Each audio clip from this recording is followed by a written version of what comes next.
अस्सलाम वालेकुम dear students, उम्मीद है आप सब खैरियत से होंगे। हमारा आज का जो लेक्चर है ये बहुत ही इंपॉर्टेंट है सिविल जज एस्पिरेंट्स के लिए। उन कैंडिडेट्स के लिए लेक्चर इंपॉर्टेंट है जो कैंडिडेट्स एकेडमीज़ की फ़ीसेस अफोर्ड नहीं कर सकते।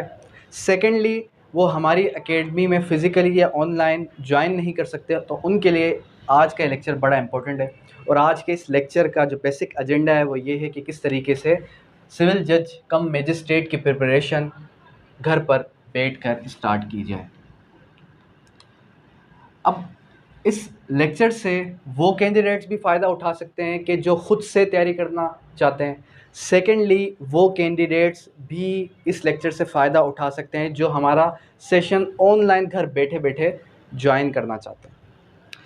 तो आज के इस लेक्चर के अंदर हम एक तो प्रॉपर रोड मैप भी डिस्कस करेंगे।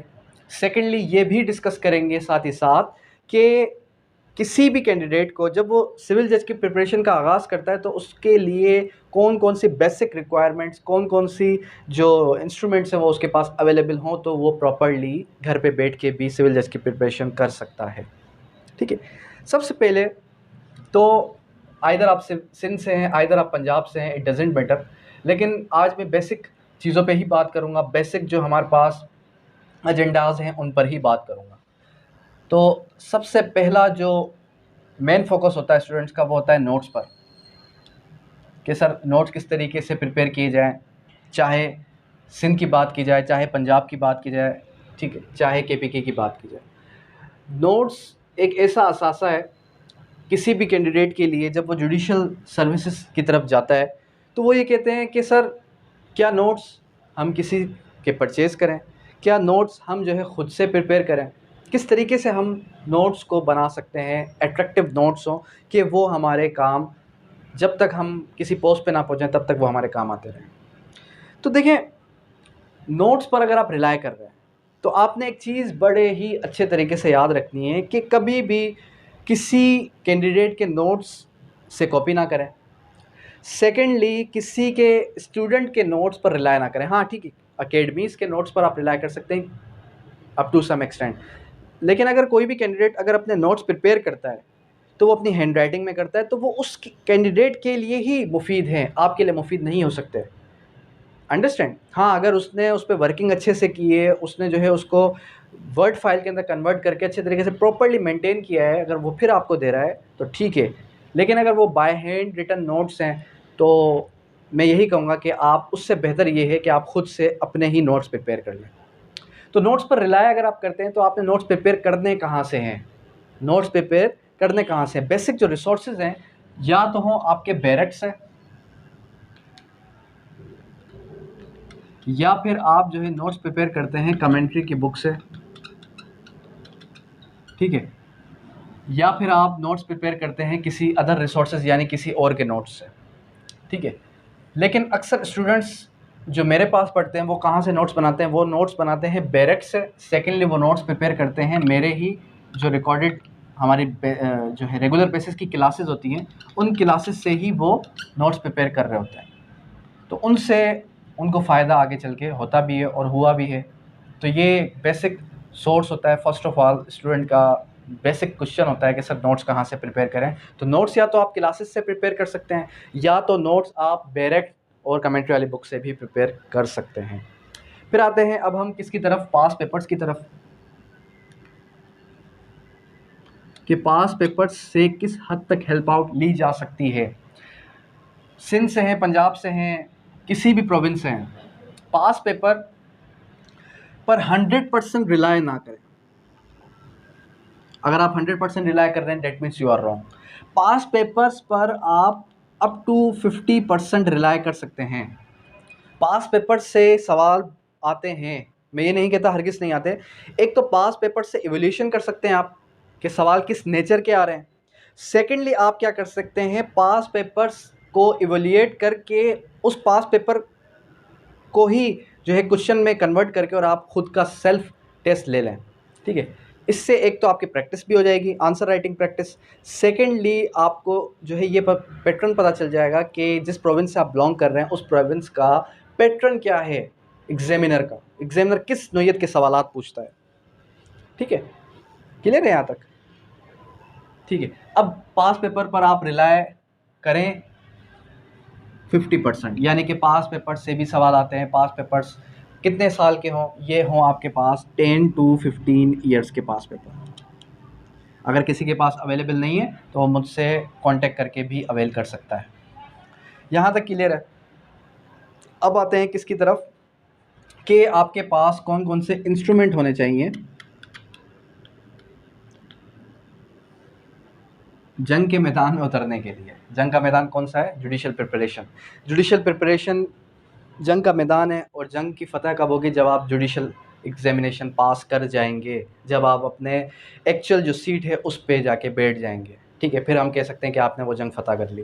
तो खैर, कहने का मकसद ये है कि इंस्ट्रूमेंट कौन कौन से होने चाहिए, कौन कौन से हथियार आपके पास होने चाहिए, जिन हथियारों के बेसिस पे आप जो है वो जंग लड़ने जा रहे हैं। इंस्ट्रूमेंट्स की अगर बात की जाए, सबसे पहले तो आप जो भी लॉ पढ़ रहे हैं, CRPC पढ़ रहे हैं, CPC पढ़ रहे हैं, हर लॉ की अप टू डेट 2024 चल रहा है, अप टू डेट बुक्स हों आपके पास।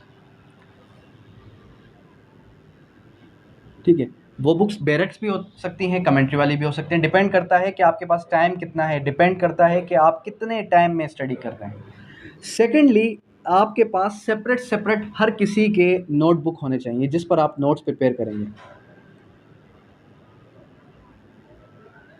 ठीक है, उसके अलावा क्या होना चाहिए? उसके अलावा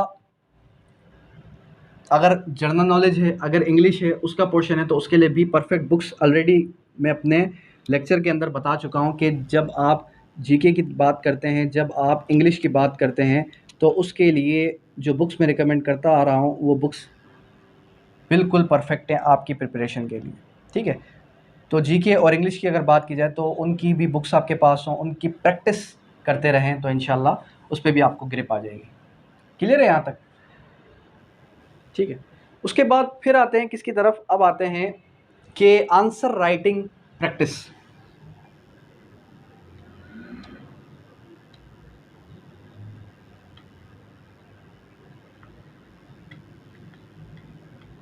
अब ये आंसर राइटिंग प्रैक्टिस किस तरीके से की जाएगी? आंसर राइटिंग आप किसको शो करवा सकते हैं? देखें, अगर कोई स्टूडेंट ये कहता है कि अल्हम्दुलिल्लाह मुझे सारे लाज आते हैं, अल्हम्दुलिल्लाह मुझे किसी टीचर की ज़रूरत नहीं है, किसी कोच की ज़रूरत नहीं है, किसी रोड मैप की ज़रूरत नहीं है, तो वो स्टूडेंट मेरी नज़र में बहुत बड़ा बेवकूफ़ है।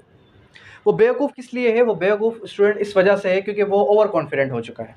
अब उसको किसी की बात समझ में नहीं आएगी, अब उसको किसी कोच की भी ज़रूरत नहीं है, अब वो जो करेगा खुद से करेगा, सेल्फ मेड हो चुका है वो।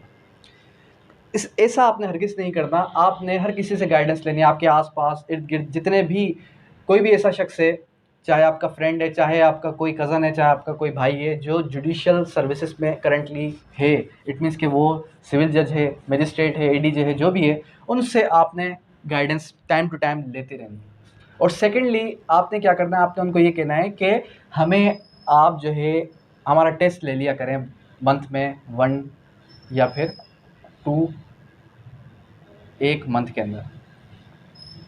सही है।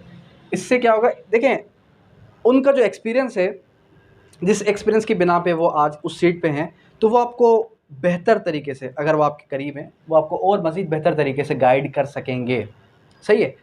सेकेंडली, अगर आप ये कहते हैं कि सर ठीक है, हमें आप ला ना पढ़ाएं, ठीक है, हमें आप जो है किसी किस्म के नोट्स प्रोवाइड ना करें, सिर्फ टेस्ट इवैल्यूएशन करें, तो टेस्ट इवैल्यूएशन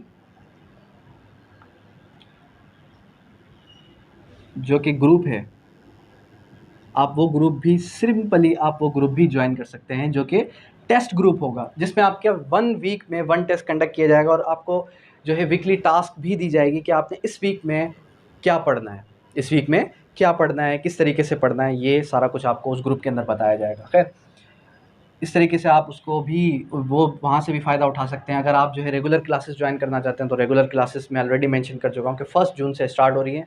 आज जो है नियर अबाउट कोई 10 से 12 दिन है। इन 10 से 12 दिन के अंदर जो भी स्टूडेंट्स रजिस्ट्रेशन करवा लेंगे, वही कैंडिडेट्स जो है रजिस्टर्ड हो सकेंगे, उसके बाद नहीं होंगे। अच्छा, अब उसके बाद आते हैं टाइम मैनेजमेंट की बात। टाइम मैनेजमेंट बहुत ही इंपॉर्टेंट है। टाइम मैनेजमेंट एक तो आपके राइटिंग के लिए इंपॉर्टेंट है, टाइम मैनेजमेंट एक तो आपके रिटन एग्जामिनेशन स्क्रीनिंग के लिए बड़ा इंपॉर्टेंट है। सेकेंडली, कितने घंटे स्टडी की जाए, कितने घंटे स्टडी की जाए। पहले मैं बात करूँगा पेपर टाइम एग्जामिनेशन की, टाइम मैनेजमेंट की। देखिए पेपर के अंदर आपके पास 3 आवर्स मिले हैं और उस 3 आवर्स के अंदर आपको मिले हैं फॉर सपोज कितने क्वेश्चंस, 8 क्वेश्चंस। अगर आप इस 8 को डिवाइड कर दें 3 आवर्स से, डेट मीन्स कि आपके पास 20 मिनट्स हैं ईच क्वेश्चन के लिए। अगर आप एक क्वेश्चन पर भी 30 से 40 मिनट वेस्ट करते हैं, डेट मीन्स कि आपका एक सवाल का नंबर कट गया। तो ऐसा आपने हरगिज़ नहीं करना। टाइम मैनेजमेंट स्किल आपके अंदर होनी चाहिए कि जब आप एग्ज़ाम दे रहे हैं, उस एग्ज़ाम के अंदर जितने सवाल आते हैं उसको आप डिवाइड करते हैं कि हर सवाल को मैंने इतना इतना टाइम देना है। आ रही बात समझ में? अगर आप वो टाइम कम कर देंगे, टाइम स्पैम आगे पीछे कर देंगे, तो उससे मिसमैनेजमेंट की वजह से आपके मार्क्स जो है वो कम आएंगे। अंडरस्टैंड? समझ रहे मेरी बात? उसके बाद फिर क्या आ जाता है, उसके बाद नेक्स्ट जो सवाल होता है अक्सर स्टूडेंट्स का कि सर कितने घंटे स्टडी करें, स्टडी कितने आवर्स की जाए जो हम ये services judicial service judicial examination crack कर सकते हैं। तो देखें स्टडी के लिए एक तो प्रॉपर्ली आपके पास क्या होना चाहिए, एक ऐसा रूम होना चाहिए कि जहाँ पर आपको कोई डिस्टर्बेंस क्रिएट ना हो। सेकेंडली आपके पास सारे के सारे बुक्स जो भी इंस्ट्रूमेंट्स हैं, नोटबुक, जीके, इंग्लिश की बुक्स, उसके अलावा लॉ की अवेलेबिलिटी सारी की सारी बुक्स, उसके अलावा इंटरनेट की एक्सेस किस लिए, ताकि आपको अगर कहीं कन्फ्यूजन होती है, कहीं भी कन्फ्यूजन क्रिएट होती है तो आप मुझसे कोऑर्डिनेट कर सकें या फिर कोई भी जो भी आपका कोच है उससे कोऑर्डिनेट कर सकें। ठीक है, तो स्टडी आपने जो हम स्टूडेंट्स को, हमारे जो रजिस्टर्ड स्टूडेंट्स होते हैं उनको जो हम गाइडेंस देते रहते हैं कि कितने घंटे स्टडी, तो एटलीस्ट 6 आवर्स आपने स्टडी करनी है। इन 6 आवर्स को आप डिवाइड कर देंगे। किस तरीके से डिवाइड कर देंगे? 1 आवर आप इसका डिवाइड करेंगे इंग्लिश के लिए, 1 आवर आप डिवाइड करेंगे इसका जीके के लिए, और 4 आवर्स आप डिवाइड कर देंगे इसका लॉ के लिए।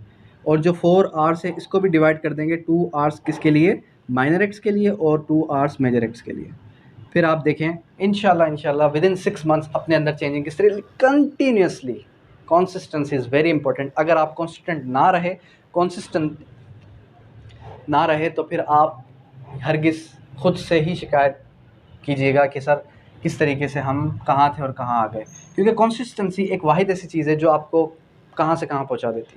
अगर बीच में से एक प्रॉपर चेन टूट गई आपकी तो सारा का सारा बेड़ा गर्क हो सकता है। जो भी पढ़ा है वो सब आप भूल सकते हैं, क्योंकि लॉ एक वाहिद ऐसी फील्ड है जिसमें रिवीजन रिवीजन रिवीजन, अगर आप रिवीजन नहीं करेंगे दैट मीन्स कि आप वो सारी चीज़ें भूलते जाएंगे with the pace of time, भूलते जाएंगे। ठीक है, जितना हो सके उतना रिवाइज करना है। आप बैरक्स पर कमांड हासिल करने के लिए रट्टे भी मार सकते हैं जब आपके एग्ज़ाम करीब आते हैं। ठीक है, लेकिन ये जो मैंने आपको प्रॉपर एक पूरा का पूरा तरीक़ेकार बताया, इस रोड मैप पे अगर आप चलते हैं विद द प्रॉपर गाइडेंस, मेरी गाइडेंस ले लें, जो भी आपका कोच है उसकी गाइडेंस ले लें, तो गाइडेंस लेने के बाद आपको इंशाल्लाह खुद पे जो है सेल्फ़ कॉन्फिडेंस भी आएगा। सेकेंडली आप अपने अंदर चेंजिंग भी देखेंगे। 2 चीज़ें बड़ी इंपॉर्टेंट है। इन द एंड मैं 2 चीज़ों की बड़ी जो है बात करूँगा। एक तो ये कि जो लॉ है आपका वो रिवीजन पे बेस करता है। सेकेंडली डिस्कशन पे। Law is all about discussion. जितना ज़्यादा डिस्कस करेंगे किसी भी पार्टनर के साथ, जो भी आपका स्टडी पार्टनर है उसके साथ, तो जितना ज़्यादा आप डिस्कशन करेंगे, जितना ज़्यादा आप उस पर ग्रिप लाने के लिए रिवीजन करते रहेंगे, उतने ज़्यादा चांसेस हैं कि आपको लॉ पे उतनी कमांड आ जाए। ठीक है, अब यहाँ तक किसी भी स्टूडेंट को कोई भी क्वेरी, कोई भी क्वेश्चन है तो कर सकता है।